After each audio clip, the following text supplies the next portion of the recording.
Well, this video is going to be my recap story of my experience at the Texas Nationals. Now, if you're looking for just a bunch of footage, we actually did a live stream. Ray was out there with his Starlink, and there's plenty of footage. In fact, hours of it. Huge thanks to him for dragging around his gear, mounted to his bike, and taking the time and effort to put that endeavor up. I'll go ahead and link to that right here. We're still working on that aspect for the channel. It's growing. We're getting better at the quality of the footage and making all that happen. But if you do have suggestions, you guys can shoot emails down below. This was my first big competition weekend, and I definitely had some nerves leading into it. It kind of compounded because I wasn't riding for a while. I was getting a new bike, and I had a canceled flight, so I wasn't able to practice on Thursday. The weather here was just a mess, so I missed a whole day of bike setup and practice. Huge thanks to Laura Peters for putting my bike together, getting some things dialed in for me ahead of time. If you don't already know, you're going to be getting to know the beta team here. We've got one pro rider on the black line, that's Cole Collins. We've got one expert rider, Sherman Smith, on the red line, then 3 expert sportsmen. We've got a senior, Chris Bazzelli, on the blue line, as well as Seth Vorseth, and then Bennett Hubner on the junior expert sportsman. And then 2 of us on the white line, the sportsman line, myself and Abigail Bazzelli. So this beta team is more than just about podiums and winning. Although we're definitely competitive and want to work hard and put ourselves on the top place and ride the best that we can, some of us are going to find it harder to break into those top 3 spots in our particular skill levels. There are just some competitors that are riding our lines who just have way more experience than us. I'm one of those. I'm kind of in the middle of the pack. I think there was 17 riders sign up for the white line, the sportsman line, and it's going to be tough for me to break into the top 3. That's definitely a goal I have, but early on, this is just going to be about me growing and having fun and learning and just getting the experience under my belt. So Friday was a new bike day. This is an awesome experience to get a new bike. Super pumped about that. The 2025 factory beta 200 2-stroke is definitely what I am digging. This is a great looking bike. I'm really excited. The suspension, a little different with the front forks being 39 mil instead of 38. They're a little bit, I don't want to say stiffer, but just a little more firm, especially as you're twisting things around. I'm liking it for sure. When pros talk about getting their bike dialed in, they mean it. The altitude can make a difference as it relates to the motor runs, the jetting, the air screw, the idle screw, getting their suspension dialed, their bars, their levers. All that takes time. For me, this included about 3 hours of riding. 1 hour just getting used to the bike, another hour following Abigail through the practice lines and just getting acclimated things. And then the 3rd hour is starting to build some confidence. Chris is great to set lines for us. He's been setting white lines for Abigail for a while. So he said, hey, if you want me to spot you on some of this, I can do it. And so I was just starting to get a little more confidence, getting up some rock ledges and getting used to the bike. His wife rides the white line, and he won a couple years ago the sportsman class. So he's really comprehensive in his understanding, his approach to setting skill-appropriate challenges that are just like sections. So it's like getting one-on-one coaching.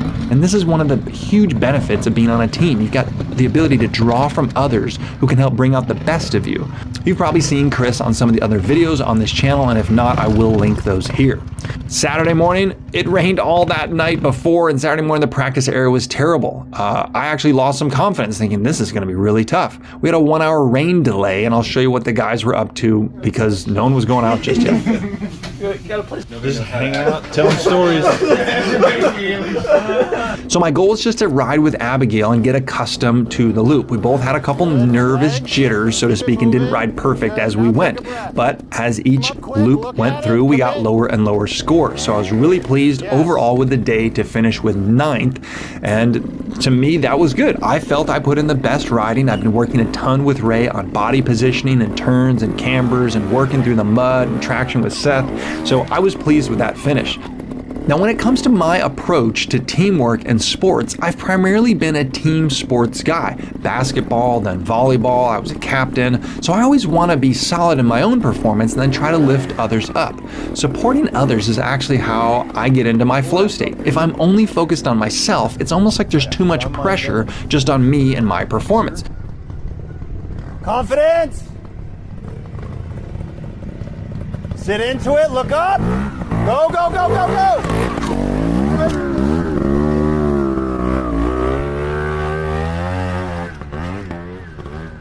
Sit on it! There you go, there you go. Hey, take a breath, take a breath. Use your hips, paddle out if you need to. Keep it moving. All right, you got plenty of time. Take a breath here. You're gonna come over this rock, front to here, and then cut left. Yep. So Sunday, I stuck with Abigail. That was my plan. We're riding the same line, we're teammates, we're pointing out, oh, what if we go a little bit over here? What if we ride this? One or two times she said, hey, can you spot me on this rock? And I was happy to. This is what teammates do. They look out for each other. Maybe one carries the tools. We help each other as it relates to time. And we were a little bit faster because the previous day we were running out of time. So we went a little bit quicker, and that made a big difference. Again, we started figuring out the sections, and as things tacked up and got a little drier and wasn't so muddy, we were able to get lower and lower loop scores. Now, up on top of this huge overlook, you can actually see the Red River off in the background. This was one of my favorite rides. I didn't have this body positioning a year ago. This was a turn to an uphill climb with obstacles. You can see I'm actually weighting the pegs, knees are dipped, chest is up. I'm not leaning on the bars, but I'm maintaining traction with the rear and getting drive to go over these last obstacles. This is definitely the school of Ray, and I have him to thank for that. I'm not the same rider I was a year ago, and I'm really pleased with this ride. The loop was an absolute blast. This was like tunnels and berming on the side. It felt like a roller coaster. These S-turns were absolutely phenomenal. Now, unfortunately, I don't have any footage of that. I did capture a little bit on the single track, but I would have done extra loops just for fun. It was that cool on the loop. This was an absolute blast. I felt that the sections all weekend were appropriately challenging. There was the ones that I wanted to go back out and do again. Like I got to the top on the third loop and was like, oh, I never quite cleaned that one. I want to go back out there again. But that's not the way a trial works. But still, I really enjoyed the challenges in the Sportsman line. I felt it was harder and easier at the same time. Not sure if that makes sense, but the obstacles were not nearly as hard or big as maybe some of the things that I practiced. But it was the turns. It was the ability to keep your pacing and flow and be precise, especially on cambers and with traction. That's where it just got so challenging.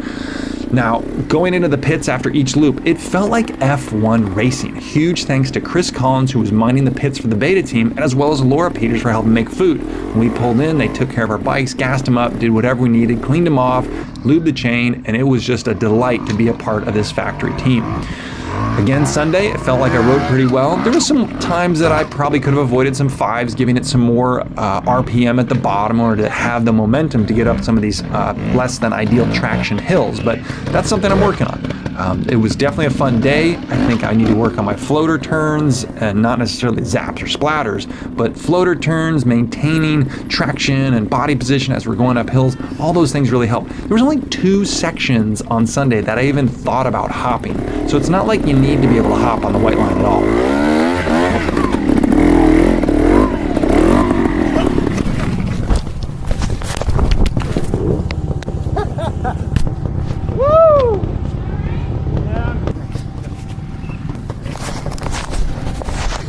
Sunday morning, it's cold. We are here in Texas, and I would say the weather's probably like 37 or something, and a little bit of mist, but I'm in a good place. Headspace-wise, yesterday, obviously first time riding at the white line and everything, the practice area was really muddy. I was challenged mentally. For a moment, I was like, I don't belong here. This is just a lot. I can't believe I'm sponsored. What if I just suck? And you know, those types of feelings are natural, and I just want to tell you guys that sometimes you have thoughts. So for me, my Christian faith, that little devil on my shoulder, I was just like, nope, we're not dealing with that today. And as the day went on, things got better. I wound up finishing middle of the pack, 9th, and I was happy with that. Scores got better throughout the day. Now, my teammates did super well, and I'm pumped for them. Seth got a double first place on the weekend. We've been working a lot together. Super proud of him. Abigail did the same with 2 first places. Bennett wound up finishing 2nd on Sunday. Chris with a 2nd and a 1st on the weekend. So it was a great team effort. So as a team member, I definitely want to add value wherever I can. If I'm not on the podium, how can I contribute positively to the brand and find my place on the team? How can I give more than I take? And what's the best way to be an ambassador or represent the brand? That's something I'm working through because it's not just about podiums that sell bikes.